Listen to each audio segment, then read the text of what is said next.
Well, hello all and welcome to today's installation of the Computational Reproducibility seminar. We are right on time, 30 seconds over.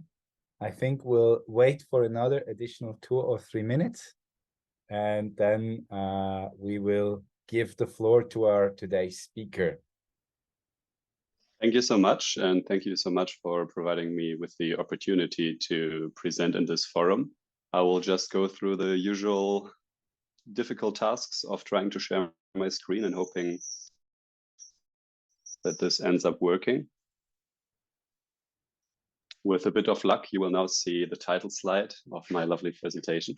Pristine. And pristine, awesome, thanks so much. So let me just start off by basically taking you up where Daniel stopped. So I was lucky enough to work for my PhD in Nico Berian-Winkel's group at the DBSSE, which is part of ETH. And throughout this, because it's a computational biology group, we did a lot of computational biology work, which means we'll set a lot of in front of our computers, develop new mathematical models, develop new software, and try to make this as reproducible as possible. And I will talk a little bit about some tools, some ideas and thoughts that accompanied me during this journey. And at times this might go more maybe into a philosophical direction or into an abstract direction. And I really would like to encourage you to just interrupt me at any moment and add your comments, suggestions, your funny little anecdotes that relate to this topic. And also, just as a small note, everything that I talk about is about my time as a PhD student at ETH and my thoughts that I had as a PhD student at ETH. So I purposefully titled this slide today's scaffolding, because I like to think of this less as a rigid structure that we have to adhere to in precise detail, but rather some common guiding thoughts that we can use to maybe stimulate some kind of discussion about what is the current state of reproducibility or sustainability, as we will later learn, which is another nice thing to think about in our current field. In order to arrive at this, I'll first give a obviously biased and very short, I don't want to spend too much time of this, review of the current state of sustainable data science. And then I will talk about, one could call it, 2 different case studies, where these 2 case studies are firstly 2 computational projects where I was involved, or I was the person doing the development of novel computational bioinformatics methods. And then in the second case study where I was part of a larger team that led the development or worked on the development of a tool, which maybe some of you have already heard of, which is VPipe. And in the first case study, I would like to kind of borrow a concept that maybe some of you already know from computer science, which is the concept, or let's say from software engineering, which is the concept of technical debt. And I will try to kind of take this concept and adapt it to our situation in science and how we can maybe learn something from this concept and how it has guided software engineering practices, and take something from these learnings and apply them to our science progress as well. I will talk about this in more detail on a later slide. Then for the second case study, it's going to be a rough overview of what we have been doing with VPipe and what have been our, let's say, guiding design principles when working on this project. And then I will conclude with a few guiding thoughts on what have we maybe learned, how can we employ what we have learned for future progress, both for ourselves, for the groups that we work in, and then maybe to some degree also just for the scientific community as a whole. So, okay, let's start with a brief look at the current state of sustainable data science. Here you already see the word sustainable is featured quite prominently. It's right here in the title, but I haven't really given it a definition. And I would say probably these days, it's also not really on top of mind of every data scientist or bioinformatician or computational biologist, or whichever title you prefer, working in the field. So we'll get to that in just a second. Before we talk about sustainability, I would first like to focus on another very much related concept, which is also a concept that probably most of you are already more familiar with, which is the concept of reproducibility. If you ask 10 people, what does reproducibility mean? You would probably get 15 different opinions and a very agitated group of people, because everyone to some degree agrees, but then there are really some subtleties that are very different between how different people think about this. And I think this paper that I reference here from Gundersen from 2021 really gives a very, very nice overview of the term reproducibility, and in particular, how it relates to other terms such as replicability or repeatability. In fact, I, in general, just recommend that everyone who likes a little bit of philosophical thought on the scientific method, on the purpose, and on the role of reproducible software development and workflow development in the progress of science to take a look at this paper, because there are some very interesting ideas and novel ideas on the one hand, but also a precise description of how we can put the scientific method in the context of our reproducibility efforts in the context of data science and computational biology. So this is really a wonderful paper to read through. But coming back to the initial point is, what is reproducibility? One quote that I pulled from this paper, which I think gives a very nice starting point, is that reproducibility is seen as the ability of independent investigators to draw the same conclusions from an experiment by following the documentation shared by the original investigators. And there are already 3 key points, potentially even more if you would like to discuss this, in this quote, which give us a sense of what the relevant pieces of information when considering the concept of reproducibility are. So first of all, right here, that it's already, I guess, the 6th word or something like this, independent, and then the 7th one, investigators. So really what we are thinking and talking about when thinking of reproducibility is not that I'm just doing the same thing over and over again, but really that other people that I have not worked with, other people that may not be that familiar with my specific area of expertise are able to do the same thing as I did. Now, let's take a look at how this comes up in the figure on the left side. What we have on the vertical axis is really a list of different publications, different set of authors that try to define phrases such as reproducibility, repeatability, and replicability.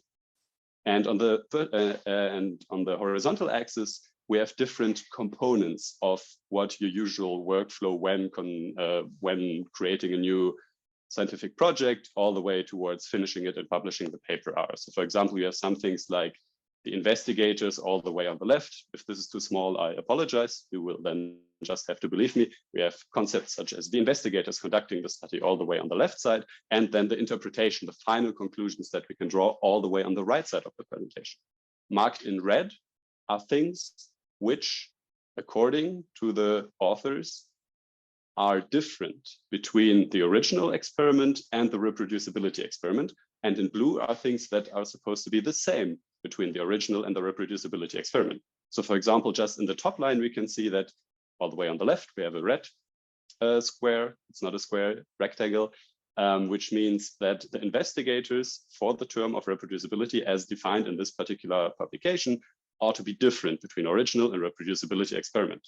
While all the way on the right side in the row, in the column of the interpretation, we have a blue field, which means the interpretation, the final interpretation, the conclusion of the study ought to be the same. And if you look at this picture as a whole, you can see that on the most left side, most of the fields are red. So most people agree that the reproducibility experiment should be conducted by different people. Well, if you look all the way on the right side, we can see that most people think, okay, the interpretation should really be the same. But somewhere in the middle of this, you can see a rather heterogeneous field of somewhat red and blue fields. We are going to ignore gray and white. It's not that important.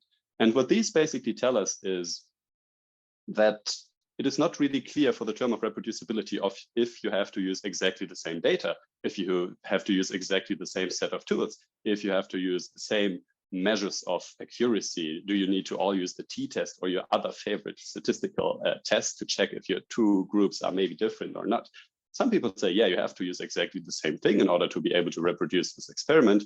Others say, no, this is actually not that important, and it's more important that the final conclusions, as I mentioned before, can be met.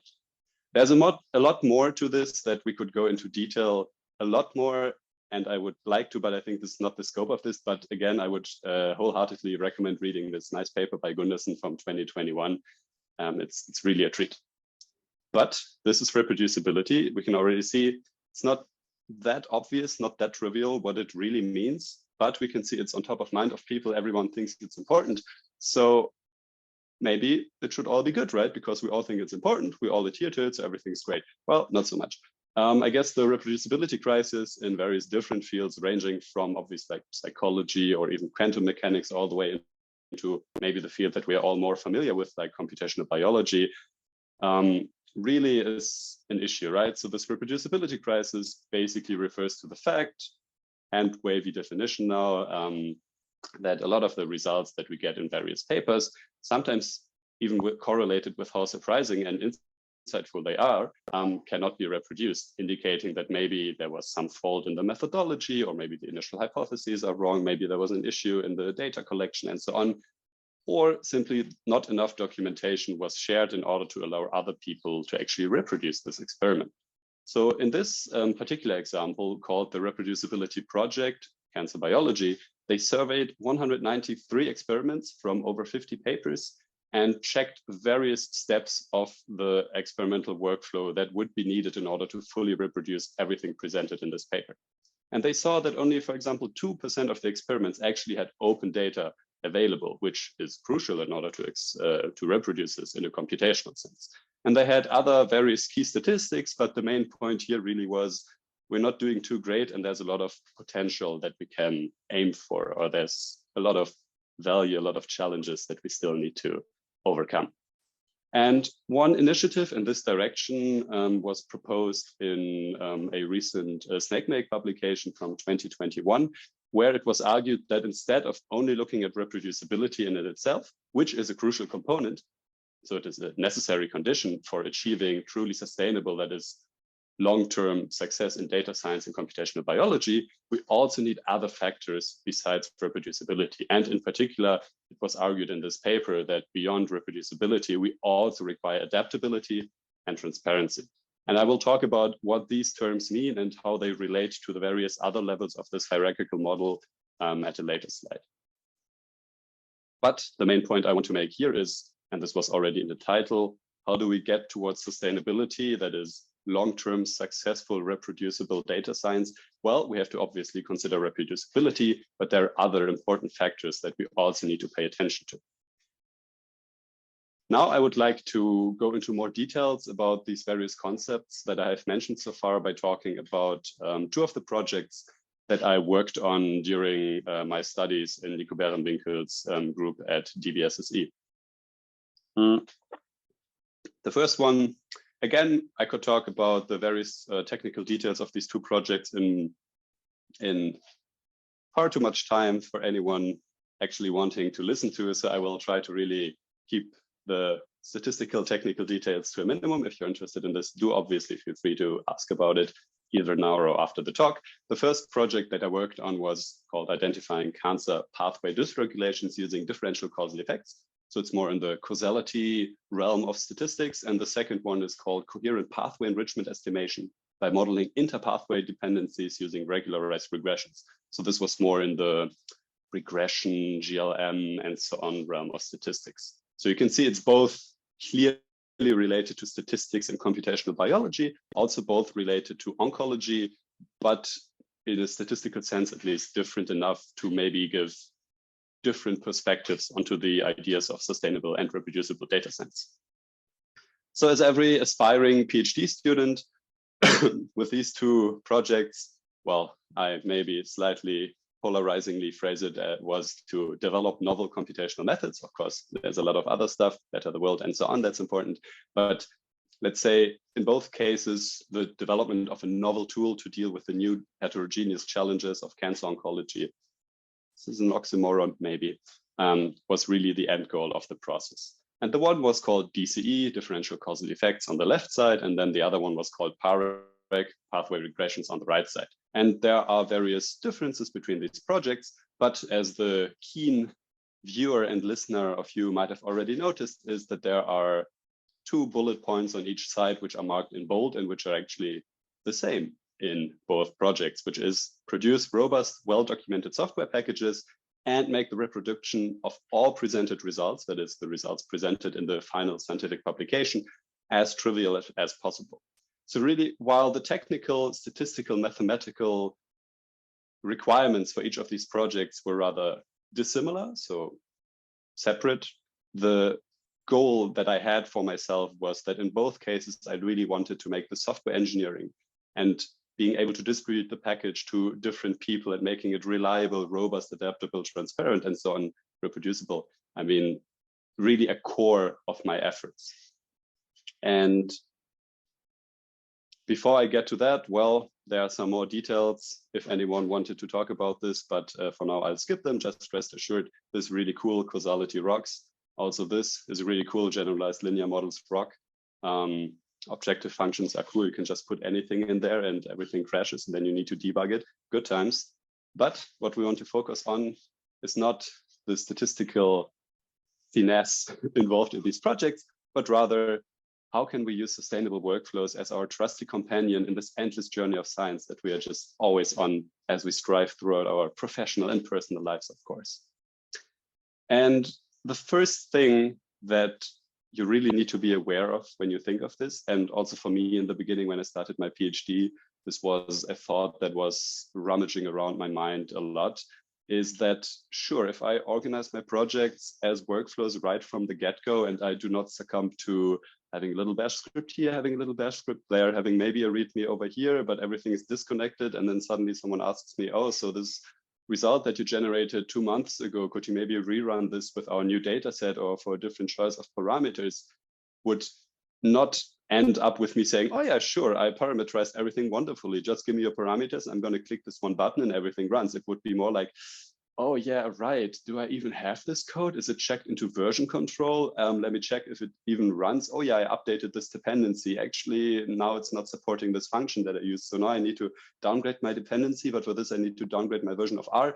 You can see where this goes. So really doing this and really giving it all to try to move from this disconnected set of scripts into something coherent, into a workflow, has an initial steeper learning curve because you need to have the mental, you need to go through the mental effort of understanding what you need to do, how you want to structure your project, how you want to structure your thoughts. And you need to do this a little bit more a priori, but let me assure you, this will eventually pay off in a really long-term increase of productivity, trust in your results, and also then sustainability.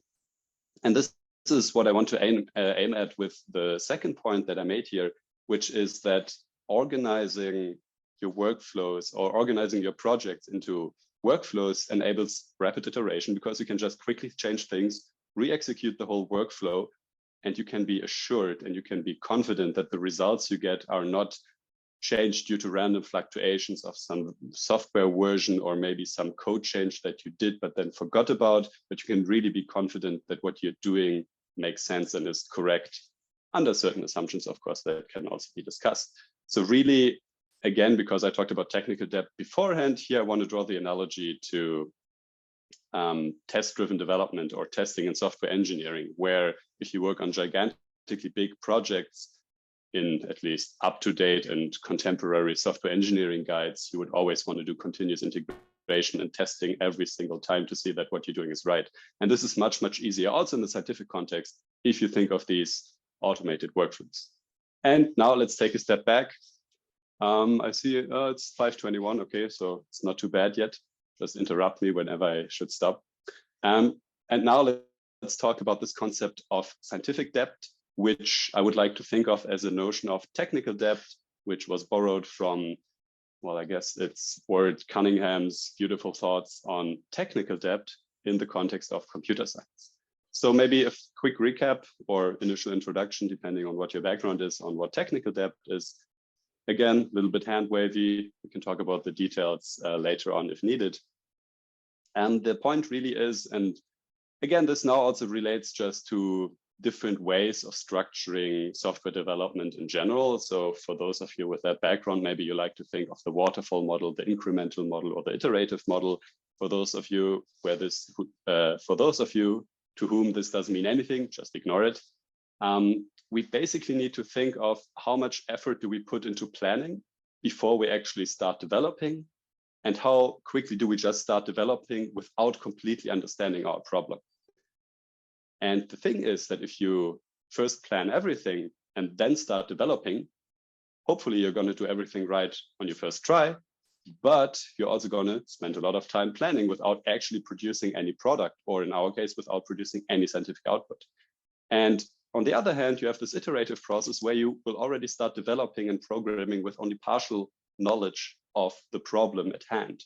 And this then, in a sense, would require you to in-depth yourself. So this technical depth basically means not that you just write bad code with a lot of obvious mistakes, but this this technical depth in this context of software engineering really means that without complete knowledge of the domain and of the problem that you're dealing with, you're already going ahead because, as this hypothesis states, this will still in the long term lead to the best possible software product in the least amount of time. And now we move back from this analogy to what this means in our scientific context.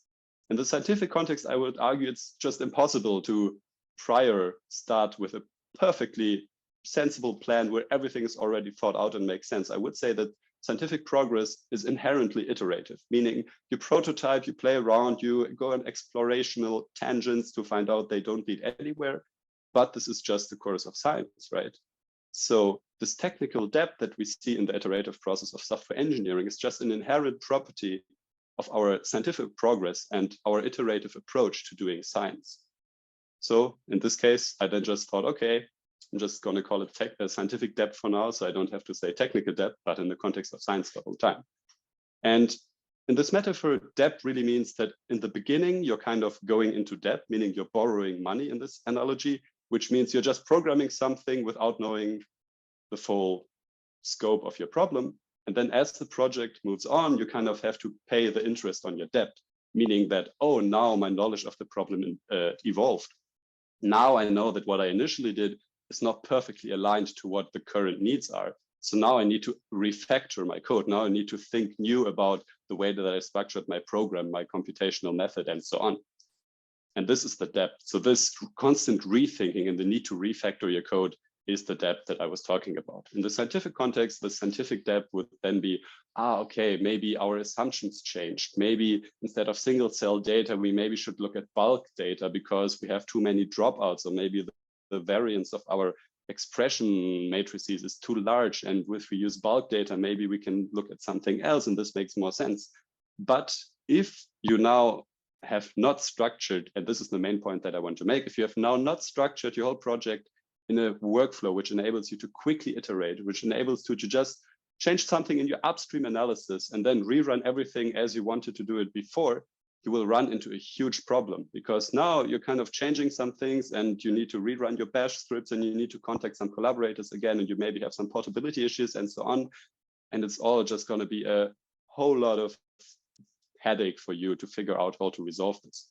In the worst case, this may even just lead to you saying, okay, let's not explore this other avenue. It's just going to be too much hassle, and we're just going to stick with whatever we're doing right now because we know this works. But if you really structure your work and your project in a sustainable way, using sustainable workflows, you can circumvent this fear and really just go free and explore and have a great old time, but still always remaining the confidence that whatever you're doing is as correct as it possibly can be. And now I want to return to this nice hierarchical model briefly, where we said, okay, sustainability is really the main feature that we want to strive for. Sustainability, sustainable workflow development, sustainable data science is going to enable us to achieve this freedom of thought, to achieve this ability to just explore without feeling like we're going to break everything. As mentioned before, reproducibility that you can see here on the left side is an important factor that is probably widely recognized by most people as a crucial factor in this problem. And this is mostly related to the execution of our computational project.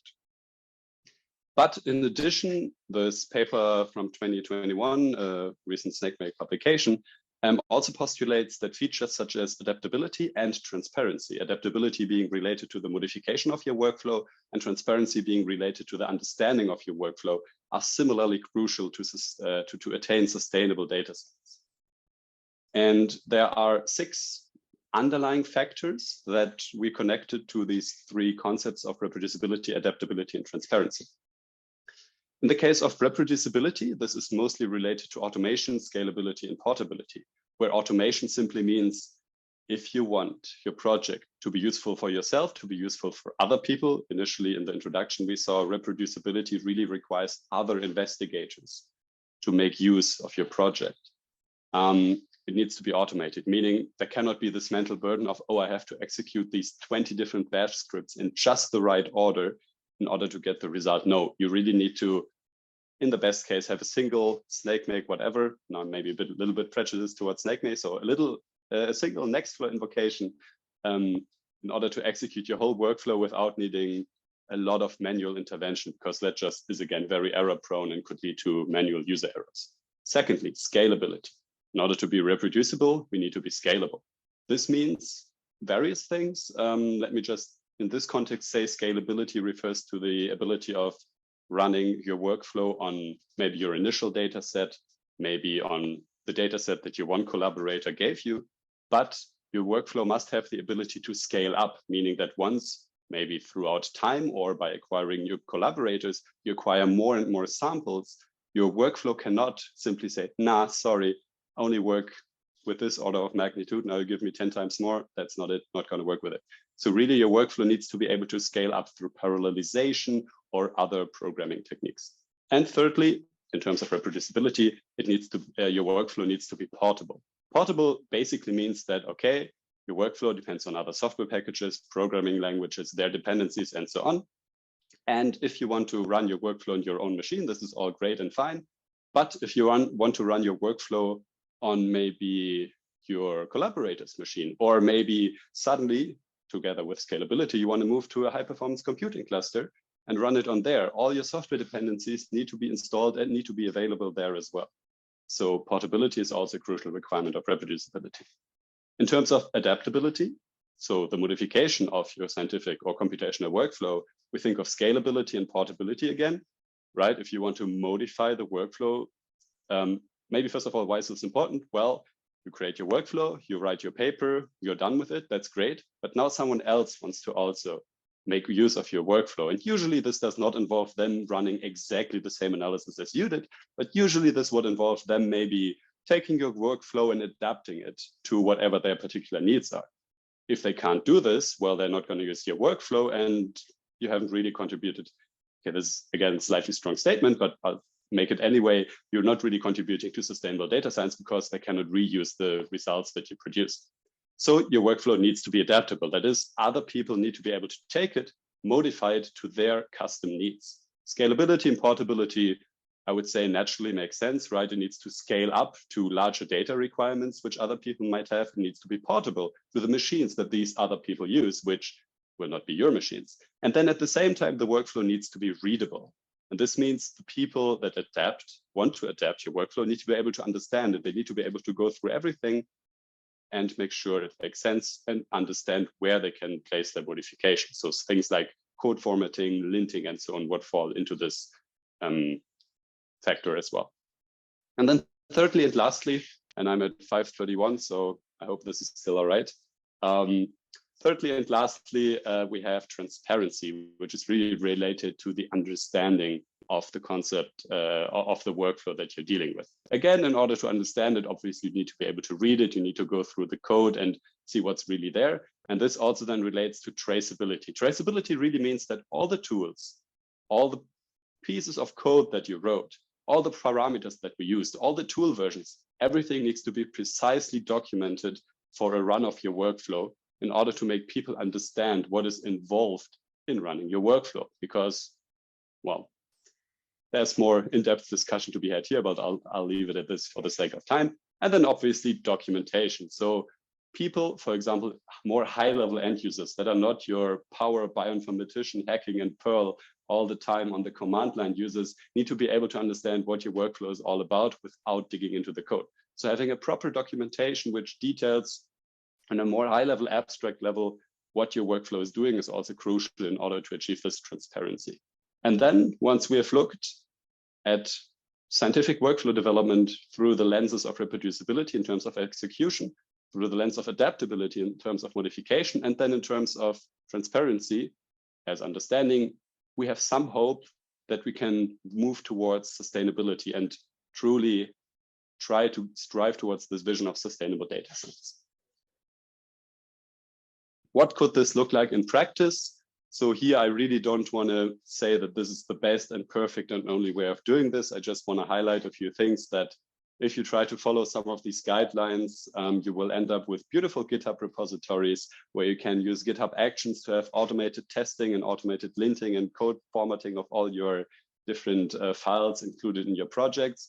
On the right side, you then can, in this case, have Snakemake workflows that really are able to run your benchmark, run your exploratory analysis, run your real data benchmark as well, and so on. So really all the results that you're presenting in your scientific publication can just be executed and generated with a single command, which is your usual Snakemake -pr whatever J1 if you want to do the course and so on. So really having these workflows for every single thing that's presented in your publication is, I think, a thing of beauty that we should all strive for. Secondly, as a consequence of this, following proper software engineering guidelines and so on, you will then also be able to publish your package, for example, on Bioconductor, where even more people can use it.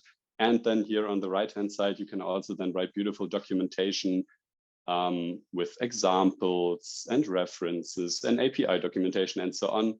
And I think this is also very nice.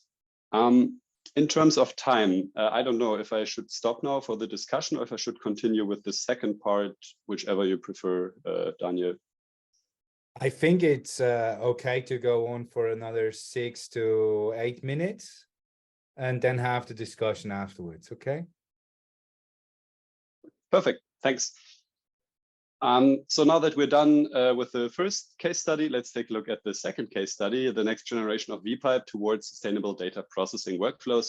And I promise I'm going to make this quick so we have some time for the conclusion and then the final discussion as well, because the discussion is the most exciting part, right? Because everything can say something and everyone has many thoughts on this topic, I would imagine. So blah, blah, blah, SARS-CoV-2, big pandemic, oh no, horrible, many deaths, very bad thing. What can we do about it? In Switzerland, and this is now a little bit outdated because I took these slides from a presentation I gave half a year ago. So I'm sure many things have happened since then. And there was the Swiss SARS-CoV-2 sequencing consortium, which led the largest sequencing effort at the time, maybe still, I'm not sure, in Switzerland. And this allowed us basically to retrieve sequencing data from all over Switzerland, for example, clinical samples, or then also eventually wastewater samples, which then in turn enable us to do genomic surveillance via tools such as NextStrain and CoV Spectrum, which you can see on the right-hand side. And this is really crucial in order, for example, to figure out what restrictions, etc., to place on the population. So really, the most important, well, not the most important point, that's a bit presumptions, but a very important point of this whole effort is really, okay, we have these gigantic amounts of data. We need to process them in real time and then generate new ideas, new hypotheses, new interpretations from them on a continuous, in a continuous way. So how can we do this? What we used for this was VPipe, which was initially meant to be mostly focused on HIV viruses, but then with the onset of the pandemic was slowly revamped into something that could also be applied to SARS-CoV-2 viruses, from clinical data, from wastewater samples, but then is also now continually evolving to also encompass other types of viruses. And really the main point here was to have real-time, robust, large-scale analysis on high-performance computing clusters, which can be quickly adapted to new research questions, such as, oh, is this variant maybe now popping up in Eastern Switzerland, and what is the reason? Can we understand why? Or now something completely different happened, a new virus, maybe influenza popped up. Can we adapt this to this new virus in order to also generate insights?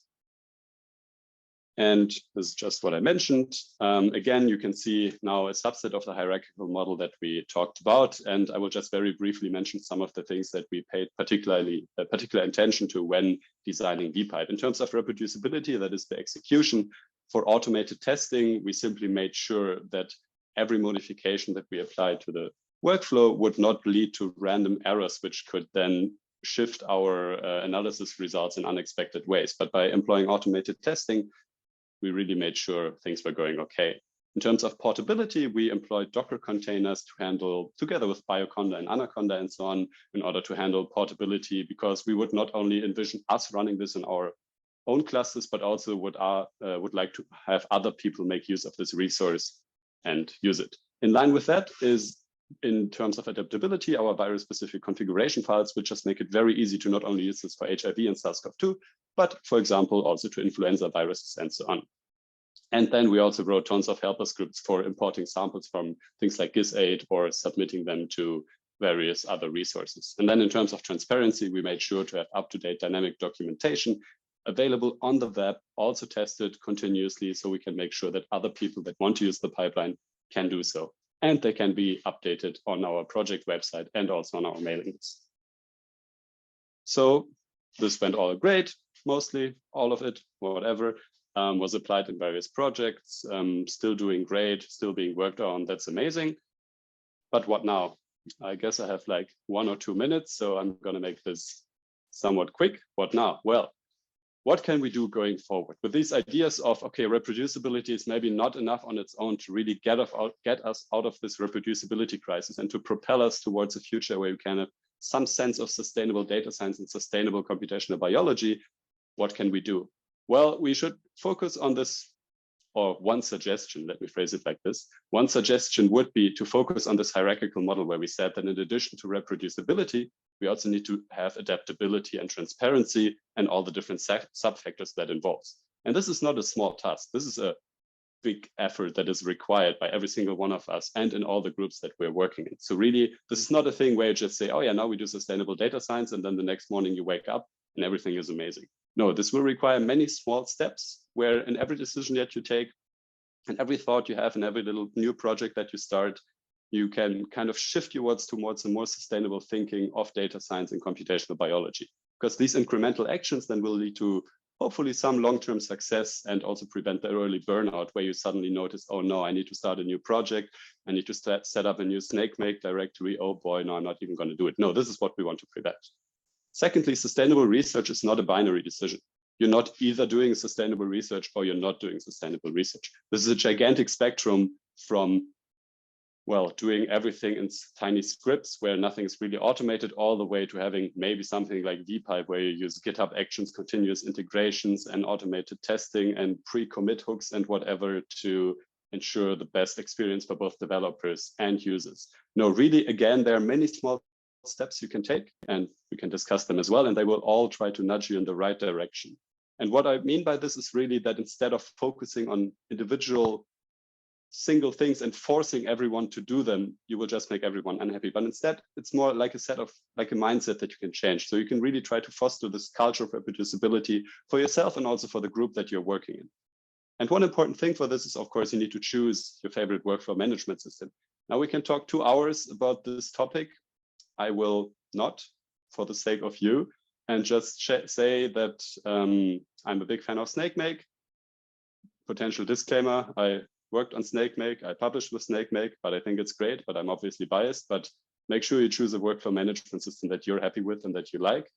And then in addition to this scientific perspective, you also should then start following up with using software engineering best practices in order to really have a well-rounded product that works in various different contexts. So really the main message that I wanted to convey with this talk, and I hope I was at least partially successful, is that combining exciting research, sustainable workflow development, and proper software engineering is really, really worth the effort. And with that, first of all, I would like to thank my doctoral examination committee that allowed me to do my lovely PhD time as part of DBSSE at ETH, and then all the wonderful people that joined me on this journey and were part of the group, maybe the direct PhD group, maybe just my social circle in general.